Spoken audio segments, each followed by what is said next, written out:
Good morning, everyone. Today we're having a little conversation with Ariel René Jackson about their current screening film here. Remember this, House a Global Story. It usually has sound, but for the purpose of this video and this conversation, we're keeping it quiet so that we can hear each other. I'm going to invite Ariel in here. Just sent an invitation. And I'm going to just pan around the room a little bit to give you a sense of the space while we wait. Morning, Ariel. Hello. How are you? I'm all right. Thanks for joining me. Yeah, thanks for having me.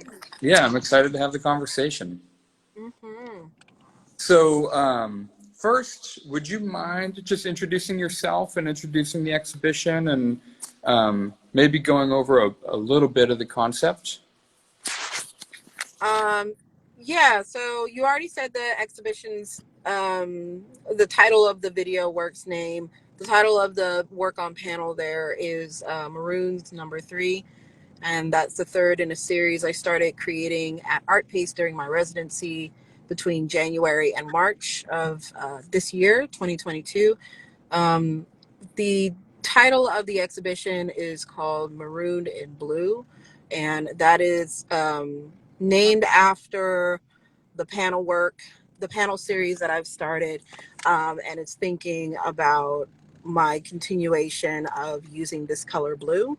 So Marooned in Blue is a, I guess, a detour away but parallel to the video work that I've been making. Nice. Since you brought it up, I'm just curious about what are your thoughts on this color blue? It's everywhere. The entire room is painted blue, and I know that you've used it in the past. Yeah.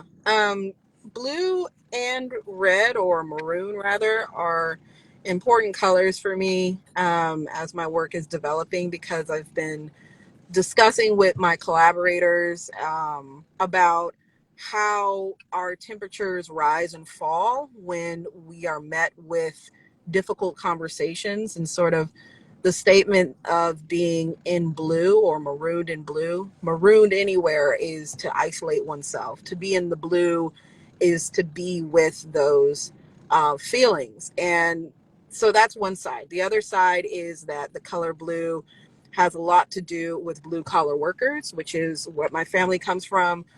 Blue collar workers appear in every community of every racial identity in this country, and so I'm looking towards that experience largely, but more specifically within my family, and I identify as Black Creole. So And how about marooned? yeah, marooned, like I said, is a term that means to be isolated somewhere. And so the term itself means to sort of strand yourself, to be stranded as a way of escape, or to be stranded as a way of finding reprieve from difficult conversations or difficult experiences. Historically, the term Maroons has been associated with groups of people beginning in Jamaica. So that's what they would call the slaves who would revolt and run away into the woods, and they would create civilizations there. We even see narratives like this in movies like Encanto, where where families are marooned because of socio-political strife or terrorism. So I've been thinking about a lot of this, mostly because I've been forced to think about it. And so in thinking about those difficult conversations through color, that's something that I'm looking towards, because I feel like in thinking about color, you can go either way. And I think that's really important for where we are in this country politically, socio-politically. Hot or cold? Yeah, Yeah. yeah. And while we're on the subject of the video, which is really the centerpiece of this exhibition, can you just give us a bit of an introduction to like what the storyline is?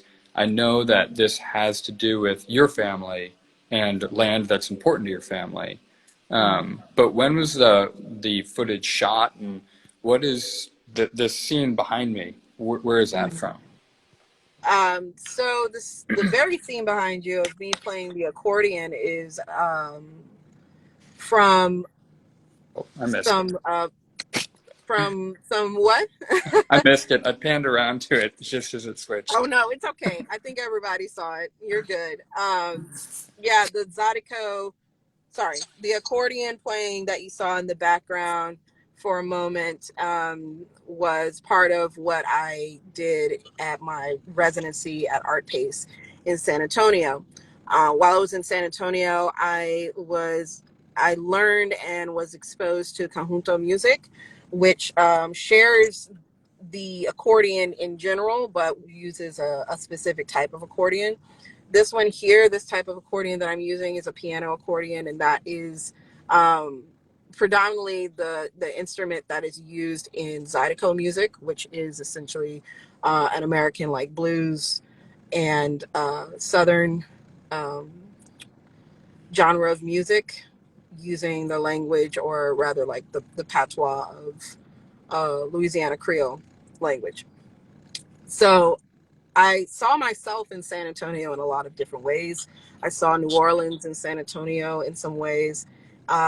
And I wanted to bring that, I wanted to create a Venn diagram of how I understand the same instrument, or how I understand the same concepts of family, and how that resonates across different groups.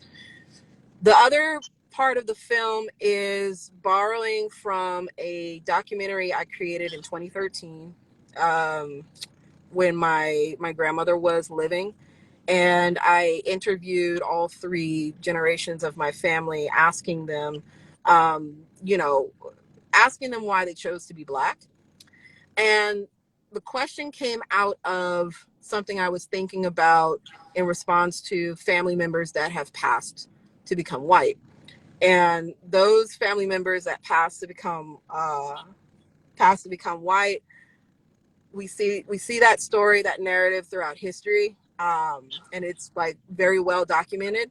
But I felt, I guess I wanted to play a devil's advocate and ask my family, well, why did we choose to be Black? Because my family, if you have spent any time watching the film, um, they look very ambiguous, um, and have have had their own struggles with race. And so asking them why they chose to be Black, I felt like really brought up a sense of pride in marooning themselves, my family having been marooned, but also choosing to maroon themselves in the rural area of Louisiana. Um, I do some digging into family history, but not everybody has receipts, so I more so look towards history in general, in trying to understand what um, what my families had experienced. And when I say families, I'm not talking exclusively about blood related, but I'm more so talking about those bonds that you create, right? In laboring together, like what we were talking about yesterday, Yes. Kevin. Yeah. Yeah. Yeah, and the other thing that you brought up during a conversation previously is um, that by telling your own story, you're telling other people's stories too, and that's Exactly. a main point of your focus. Um, which makes me think about just your sort of creative process in general, and how you arrive at these ideas and how you find ways to stitch all these things together. And I see there's text in the video, which I read as poetry, and I've heard you talk about how important poetry is to you. And I'm just kind of curious to hear how all these things come together for you. Yeah, I mean, you said a lot of it. Poetry. I learn more from poetry than I would from a lot of things. I mean, in college it was comedy, but comedy is a kind of poetry in terms of it's a combination of, I think, poetry and um, being able to give a speech, and And so comedy was a real source of knowledge and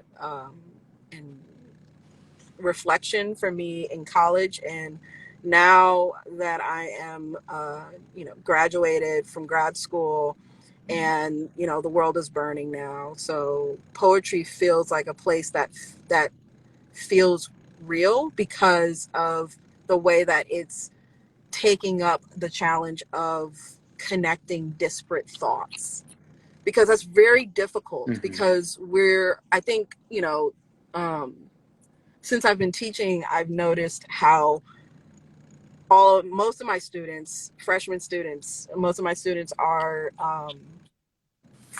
really limited by their attachment to perfection. And it makes the art process painstakingly slow and almost like a punishment. And it feels that way. And so um, I appreciate poetry in that it breaks rules, but very intentionally.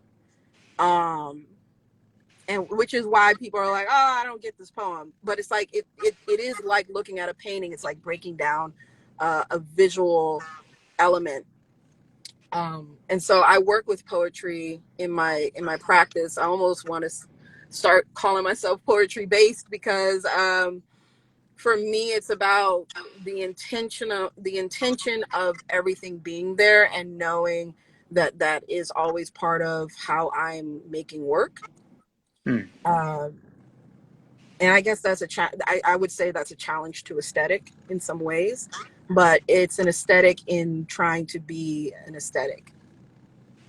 And aesthetic is also is often tied to, sure, color palette and feel, but also medium. And the piece behind me is way different than your video work. Yes. And I should show the viewers that piece and give you the opportunity to talk a little bit more in depth about the materials here, and Mhm. where this series came from, where these materials came from, all the important information.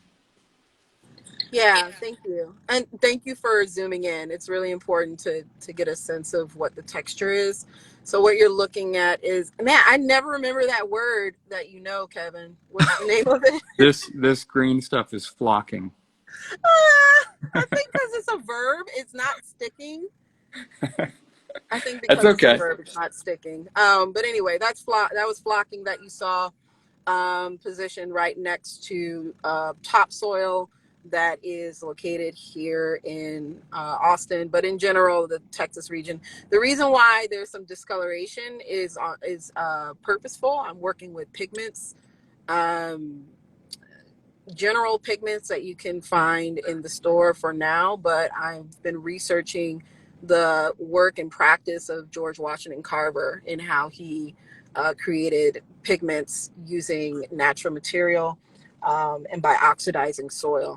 So I want to get to that point, but like I'm not trying to blow things up. So so this is a progression towards realizing a way of sculpting land, because during my stay in Northeast Arkansas, sorry, Northeast Arkansas, and spending time going to the Crystal Bridges Museum really showed me how political landscape painting has been historically. And so, what does it mean for me, a Black Creole person, to be manipulating land in this way? The other elements that you'll see in there is resin. Resin forms the water, um, and the soil, the sort of light soil there, that's sand. And so, people oftentimes ask me, "Oh, do you go to specific areas to get your material?" And it's not that spiritual. I'm more interested in how methods of experimentation can create a vision, and that vision being a kind of my me blowing up the term archive, because the image itself is a picture of um, my younger sibling walking on the levee surrounding our house, holding the family cat. Um, and so it's an image that you have to sit with. Yeah, can you get in close to where that's the tail? That's the cat tail. Um, and so, yeah, I could just present the image itself, but I'm also very interested in transformation. Um, and I think about how important the Renaissance era was in terms of seeing yourself. But for me, I'm always contending with wanting to be seen and not wanting to be perceived. Um, Nice. And I just have to point out, because it's something that I had noticed, and it's been my favorite part of this painting as it relates to your video work. This idea of marooning and pushing yourself out to sort of the edges of society, and this mm, telephone wire that, it ends here. It looks like this is the end of the road.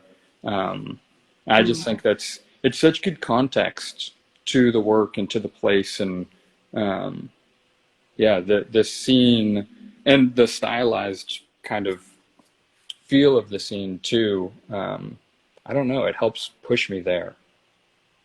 I'm happy. I'm happy to hear you say that because I want this I want these series to line up so that there's a horizon. So I've been trying to be mindful of that, of keeping a horizon across the series that I'm working through. The first two panels that I created, I mean, what pushes me in the process is how radically different the image becomes, because a lot of these images that I'm choosing, it is for their composition, but it's also like it. I love to I love coloring pages, and I love creating Mm, coloring pages. And the way that you create a coloring page is by tracing. So I really appreciate like, projecting this image and then drawing it out and, transferring the image. And so I've spent a lot of time with this image, nice. as opposed to, dreaming it up from scratch. It's like I'm spending time with this image and breaking it down to its elements and reconstructing it in a way that connects me in some way to the tangibility of what that image is. So the images that I'm working with in the Maroon series are mostly images having to do with vegetation, landscape, mostly landscape. Um, and so I'm going back and forth through time. Some photos are from when my grandparents were just starting out as farmers, and some of them are um, the grandchildren who never met my grandfather. So it's like it's this kind of stitching realities together in thinking through how to archive painful memories that need to be remembered and need to be felt, almost, like that need to be processed. Mm, I think it's a better way to put it. nice.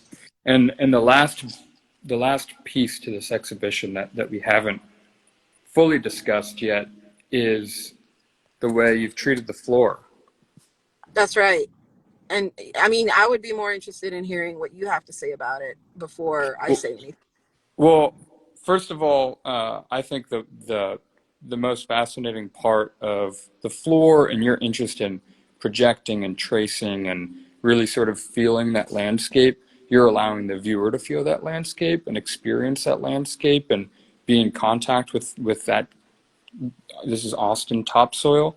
And one thing Yeah. that we've been doing is just sort of documenting with photographs how people move around in this space, because when you walk in this space, which we invite people to do, you've been so nice to allow people to go into this space.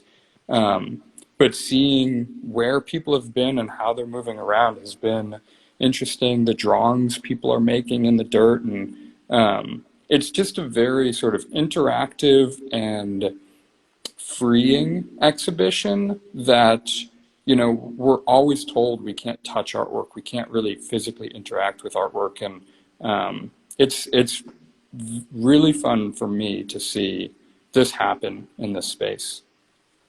Yeah. Yeah. I mean, I love doing this every time. And I It's funny you say nice. I call it methodical. Because now, like, I'm looking forward to these images because it's since graduating from Cooper Union in New York, I think I've always been really tickled and interested and intrigued by the honesty of people, because it's there's richness there in terms of like, ooh, how can I grow today? You know, like what can people point out to me, or how can people experience this space in a way that has me reflecting, you know?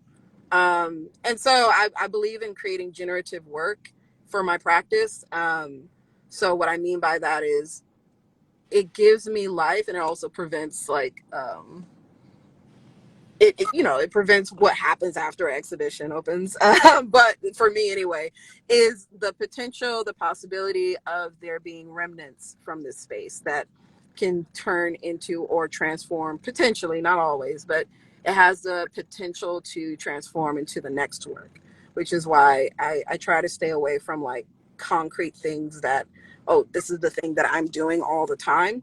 Rather, this is a moment where I feel the need for this to be done, because I, and like many people, feel very hopeless about many things. And so to put your hands back in soil, or to put your hands around a tree, I think wakes you up.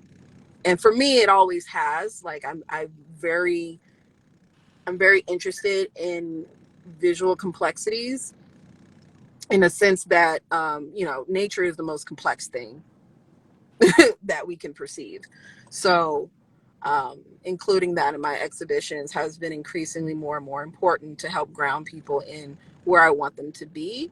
That I want them to be with the work. That I don't, I'm less interested in them viewing the work and coming away with whatever, which is fine.